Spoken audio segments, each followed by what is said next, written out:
সকাল সকাল ঘুম থেকে উঠে পড়েছি আর সঙ্গে সোনা পাপার কাপড় চোপড়গুলো নিয়ে একেবারে বেরিয়ে আসলাম। তারপর চলে যাব ওইখানে যেখানে আমাদের দিনে 70 সময় কেটে যায়, মানে রান্নাঘরে।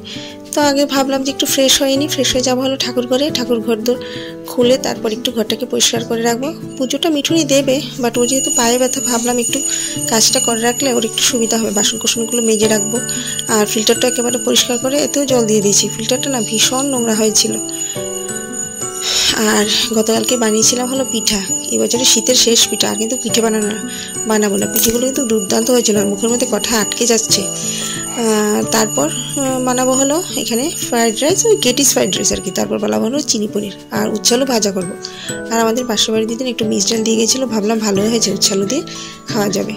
আর তার মধ্যে সোনা পাপা ঘুম থেকে উঠে গেছে, তো ভাবলাম ওকে একটু চান টান করিয়ে দিই। তো আজকে সকালটা এভাবেই কাটলো। ভালো লাগলে সাবস্ক্রাইব করবেন, পাশে থাকবেন। আজকের জন্য আপনাদের সকলকে টাটা।